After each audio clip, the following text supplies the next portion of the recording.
గుర్తించండి. మీరు నాకు ఓట్లు వేయకపోతే పోలింగ్ బూత్ రీత్యా ఒకసారి పోలింగ్ బూత్ రీత్యా ఎక్కడెక్కడ ఎన్ని ఓట్లు పడ్డాయనేది తెలుసుకారు. కాబట్టి మీరు నాకు ఓట్లు వేయకపోతే నేను అభివృద్ధి చేయలేను. మీరు ఓట్లు వేయాలి. మీకోసం కాదు, ఈరోజు ఆడవాళ్లే చైతన్యపడాలి. ఎందుకంటే ఒక సొసైటీ మారాలంటే ఆడవాళ్ళ రాజకీయాల చేతిలోకి తీసుకోవాలి. మీ పిల్లల కోసం, మీ పిల్లల భవిష్యత్తు కోసం తీసుకోవాలి. మీరు మీ పిల్లలను మార్చగలరు. అలాగే నాకు మీరు ఎవరు బాధపడద్దు. నాకు మగవాళ్ళ మీద చాలా తక్కువ నమ్మకం.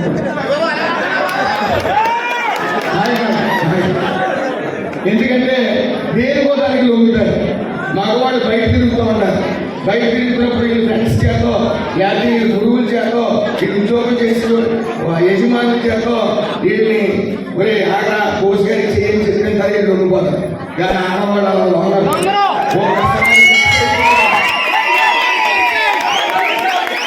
కాబట్టి ఇక్కడ ఎంత మగవాళ్ళున్నా, ఎంత దొంగన్న పుల్లు సింహాలు ఉన్నాం నాకు కానీ ఇంటికి వెళ్ళేటప్పటికి ఆడవాళ్ళ ముందు పిల్లలే.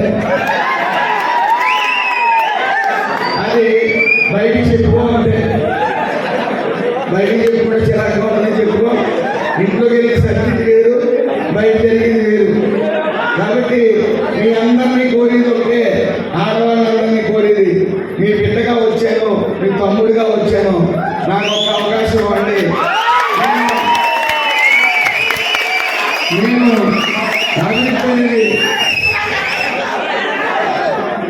అభివృద్ధి చేసి చూపిస్తాను. నేను ఎప్పుడు ఇంకో మాట చెప్తా ఉన్నాను, నేను నైట్ వెలుగులోకి వచ్చిన వ్యక్తిని కాదు, నేను జనాల నుంచి వచ్చిన నాయకుడిని. నిరంతరం జనాల్లోనే ఉన్నాను, జనాలతోనే ఉన్నాను. నేను అందరి వాడిని చూపించండి. నేను అందరి వాడిని ఏ కులానికి ఆపాదించద్దు. నేను అందరికీ న్యాయం చేసుకుంటూ కులాలు కలిపే ప్రయత్నంలో ఉన్నాను. అలాగే మిమ్మల్ని అభివృద్ధి చేసే పనిలో ఉన్నాను. ఇన్నాళ్ళు ఇంతమంది నాయకులు మీకు అవకాశం ఇచ్చారు. దయచేసి మరోసారి అడుగుతున్నాను, యువతని, పెద్దల్ని, మహిళల్ని అందరినీ కూడా ఒక్కసారి నాకు అవకాశం ఇవ్వండి.